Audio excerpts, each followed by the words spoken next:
નમસ્કાર મિત્રો, સ્વાગત છે તમારું એચએનજીયુ સ્ટડી પોઈન્ટ યુટ્યુબ ચેનલના એક નવા વિડીયોમાં. શિક્ષક બનવા માંગતા તમામ ઉમેદવારો માટે ખૂબ જ મોટા સમાચાર છે. રાજ્ય પરીક્ષા બોર્ડ દ્વારા પહેલા ટાટ હાયર સેકન્ડરી માટેનું જાહેરનામું બહાર પાડવામાં આવ્યું હતું. હવે ટાટ સેકન્ડરી માટેનું જે છે એ ઓફિશિયલ નોટિફિકેશન આવી ગયું છે. તો તમે ધોરણ 9 થી 12 ની અંદર જો શિક્ષક બનવા માંગતા હોય તો તમારા માટે અત્યારે ટાટ હાયર સેકન્ડરી અને ટાટ સેકન્ડરી બંનેનું જે છે એ ઓફિશિયલ નોટિફિકેશન રાજ્ય પરીક્ષા બોર્ડ દ્વારા આવી ગયું છે. આજના આ વિડીયોની અંદર આપણે જોઈશું કે ટાટ સેકન્ડરી પરીક્ષા આપ્યા પછી એટલે કે ટાટ સેકન્ડરી પરીક્ષા આપવા માટેની તમારી વયમર્યાદા શું હોવી જોઈએ, લાયકાત શું હોવી જોઈએ અને તમે ટાટ સેકન્ડરીની પરીક્ષા પાસ કરો છો તો તમને કેટલો પગાર જે છે એ મળવાપાત્ર થશે. વિડીયો શરૂ કરું એના પહેલા કહી દઉં કે ટાટ સેકન્ડરી પરીક્ષા પાસ કરવાથી તમને કોઈ પણ પ્રકારની નોકરી નથી મળતી, અથવા તો તમે એકલી ટાટ સેકન્ડરી પરીક્ષા પાસ કરી લેશો તો તમને જે છે એ કોઈ પણ પ્રકારનો પગાર મળતો નથી. ટાટ સેકન્ડરી પરીક્ષા પાસ કર્યા પછી જ્યારે પણ શિક્ષકોની ભરતીની જાહેરાત કરવામાં આવે અને એના જો મેરિટ લિસ્ટની અંદર તમારું નામ આવે તો તમારી જે છે એ વયમર્યાદા તમને લાગુ પડશે અને આ પગાર જે છે એ તમને લાગુ પડશે. તો હવે અહીંયા જોઈએ, તમે જોઈ શકો છો બીએડ કરેલા ઉમેદવારોને શિક્ષક બનવાની તક. કેટલી ઉંમર હોય તો પરીક્ષા આપી શકશો, ટાટ એક્ઝામ આપવા માટેની લાયકાત શું હોય છે, ટાટ એસ એક્ઝામ પછી પગાર જે છે એ કેટલો મળશે. તો સંપૂર્ણ ચર્ચા વયમર્યાદા, લાયકાત અને પગાર વિશે જે છે એ આપણે કરવાના છીએ. તો સૌપ્રથમ તારીખ 12/2/2026 ના રોજ જે છે એ રાજ્ય પરીક્ષા બોર્ડ દ્વારા ટાટ સેકન્ડરી માટેનું જે છે એ આ ઓફિશિયલ નોટિફિકેશન જાહેર કરી દેવામાં આવ્યું છે. અગત્યની તારીખો આપણે એકવાર અહીંયા પણ જોઈ લઈએ તો જે છે એ 18/2/2026 થી તારીખ 27/2/2026 દરમિયાન ટાટ સેકન્ડરી માટે તમે ઓનલાઈન ફોર્મ ભરી શકશો અને તારીખ 26/4/2026 ના રોજ તમારી જે પ્રિલિમ એક્ઝામ છે એ લેવામાં આવશે અને તમારી જે મેઇન એક્ઝામ છે એ જૂન 2026 ની અંદર લેવામાં આવી શકે છે. એના પછી શૈક્ષણિક લાયકાતની ઇન્ફોર્મેશન આપેલી છે. તો અહીંયા તમારી જે છે એ તમે જે છે એ સ્નાતક પ્લસ બીએડ કરેલું હોવું જોઈએ તો તમે જે છે એ આ પરીક્ષા જે છે એ આપી શકો છો. તો લાયકાત તમારી જે છે એ સ્નાતક પ્લસ બીએડ છે. સ્નાતક પ્લસ તમે અનુસ્નાતક પ્લસ બીએડ કરેલું હોય તો તમને જે છે એ આની અંદર જે છે એ ફાયદો થશે. તો તમે જે વિષયની અંદર જે છે એ ટેટ ટાટની પરીક્ષા આપવા માંગતા હોય અહીંયા જે છે એ અલગ અલગ વિષય આપેલો છે, તમે જોઈ શકો છો. અંગ્રેજી માધ્યમ માટે અને ગુજરાતી માધ્યમ માટે આ બે માધ્યમની અંદર પરીક્ષા લેવામાં આવનાર છે.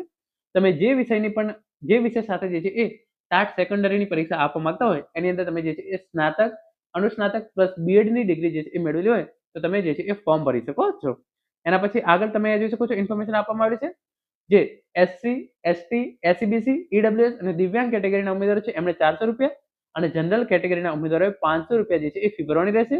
આ પરીક્ષા જે છે એ પહેલા પ્રિલિમ્સ એક્ઝામ લેવામાં આવશે અને એના પછી તમારી જે છે એ મેઇન્સ એક્ઝામ લેવામાં આવશે. પછી જ્યારે શિક્ષકોની ભરતીની જાહેરાત કરવામાં આવશે તો તમે જે વિષય સાથે જે છે એ સ્નાતક પ્લસ અનુસ્નાતક પ્લસ બીએડ કરેલું હોય તો એના માટે તમે જે છે એ ફોર્મ ભરી શકશો.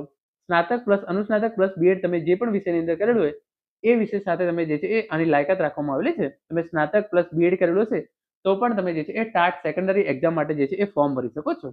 હવે આપણે વયમર્યાદાની વાત કરીએ તો ટાટ સેકન્ડરીની એક્ઝામ આપવા માટે કોઈ પણ પ્રકારની વયમર્યાદા લાગુ નથી પડતી, પરંતુ તમે જે શિક્ષકોની ભરતી માટે જે છે એ ફોર્મ ભરો છો તો એની અંદર જે છે એ શૈક્ષણિક લાયકાત જે છે એ લાગુ પડે છે. તો અહીંયા જે છે એ ઇન્ફોર્મેશન આપવામાં આવેલી છે. અનુસૂચિત જાતિ, જનજાતિ, સામાજિક અને ઉમેદવારોને જે છે એ વયમર્યાદામાં 5 વર્ષની છૂટછાટ મળવાપાત્ર રહેશે. મહિલા ઉમેદવારોને પણ જે છે એ છૂટછાટ મળવાપાત્ર રહેશે, પરંતુ 45 વર્ષથી જે છે એ વધુ ઉંમર હોવી જોઈએ નહીં. જે દિવ્યાંગ ઉમેદવારો છે એમને જે છે એ કેટલી 10 વર્ષની છૂટછાટ, માજી સૈનિકોને 3 વર્ષની છૂટછાટ અને જે છે એ માજી સૈનિકોની પણ ઉંમર જે છે એ 45 વર્ષ કરતા જે છે એ વધુ હોવી જોઈએ નહીં. પછી અહીંયા ઇન્ફોર્મેશન આપેલી છે. અરજી કરવાની છેલ્લી તારીખે ઉમેદવારની ઉંમર 37 વર્ષ કરતા વધારે હોવી જોઈએ નહીં. તમારી ઉંમર જે છે એ જો 37 વર્ષ કરતા વધારે ના હોય તો તમે જે છે એ આ ભરતી માટે જે છે એ ફોર્મ ભરી શકો છો. તો જે ગ્રાન્ટેડ શાળાઓ છે એના માટે જે છે એ ઉપરની કોઈ મર્યાદા નથી, પરંતુ જો તમારે સરકારી શાળાની અંદર શિક્ષક બનવું હોય તો તમે અહીંયા જોઈએ શિક્ષણ સહાયકની ભરતી જે છે એ ધોરણ 9-10 ની અંદર કરવામાં આવશે. એ જે છે એ હશે સરકારી શાળાઓ માટે. તો સરકારી શાળાઓ માટે તમારી ઉંમર જે છે એ 37 વર્ષ કરતા વધુ ના હોવી જોઈએ. અને જો તમે ગ્રાન્ટેડ શાળાઓ માટે જે છે એ ફોર્મ ભરવા માંગો છો તો તમારી ઉંમર જે છે એ 58 વર્ષ કરતા જે છે એ વધારે હોવી જોઈએ નહીં. આગળ ઇન્ફોર્મેશન આપવામાં આવી છે, તમે જોઈ શકો છો. તો ગ્રાન્ટેડ એટલે કે જો તમે સરકારી શાળાઓની અંદર લાગો છો તો તમને દર મહિને ₹40,800 ફિક્સ પગાર આપવામાં આવશે પહેલા 5 વર્ષ માટે, અને તમારા 5 વર્ષ પૂરા થઈ જાય એના પછી ₹35,400 થી ₹1,12,400 લેવલ 6 પ્રમાણે તમને જે છે એ પગાર આપવામાં આવશે. જે ગ્રાન્ટેડ શાળાઓ છે એના માટે તમે જોઈ શકો છો શૈક્ષણિક લાયકાત આપવામાં આવેલી છે. સ્નાતક પ્લસ બીએડ અથવા તો સ્નાતક પ્લસ અનુસ્નાતક પ્લસ બીએડ કરેલું હોય તો તમે જે છે એ ફોર્મ ભરી શકો છો. અને તમારે જે છે એ જો તમે જનરલ કેટેગરીના હોય તો તમારે જે છે એ પાસ થવા માટે ટાટ સેકન્ડરીની અંદર 60% માર્ક્સ લાવવા જરૂરી છે. એસસી, એસટી, ઓબીસી, ઈડબ્લ્યુએસ અને દિવ્યાંગ ઉમેદવારો માટે જે છે એ પાસ થવા માટે 55% માર્ક્સ લાવવા જરૂરી છે. પછી આગળ ઇન્ફોર્મેશન છે તમે જોઈ શકો છો, જે બિન સરકારી અનુદાનિત એટલે કે ગ્રાન્ટેડ શાળાની અંદર લાગો છો તો પણ તમને જે છે એ ₹40,800 પગાર આપવામાં આવશે અને તમારા 5 વર્ષ પૂરા થઈ જાય એના પછી ₹35,400 થી ₹1,12,400 ના લેવલ 6 પ્રમાણે તમને જે છે એ પગાર આપવામાં આવશે. અને ગ્રાન્ટેડ શાળાઓ માટે તમે જોઈ શકો છો, ગ્રાન્ટ ઇન એડ શિક્ષણ સહાયક ભરતી માટે વય મર્યાદા લાગુ પડે છે.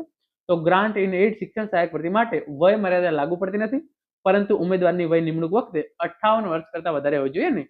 તો તમે જો સરકારી શાળાઓની અંદર અપ્લાય કરશો તો તમારી ઉંમર જે છે એ 37 વર્ષ કરતાં વધુ ના હોવી જોઈએ અને ગ્રાન્ટ ઇન એડ શાળાઓ માટે તમારી ઉંમર જે છે એ 58 વર્ષ કરતાં વધારે હોવી જોઈએ નહીં. તો આ પ્રમાણે ટાટ સેકન્ડરી પરીક્ષા માટેની જે છે એ લાયકાત, વયમર્યાદા અને પગાર ધોરણ કેટલો છે એના વિશેની સંપૂર્ણ ચર્ચા આપણે આજના આ વિડીયોની અંદર કરી છે.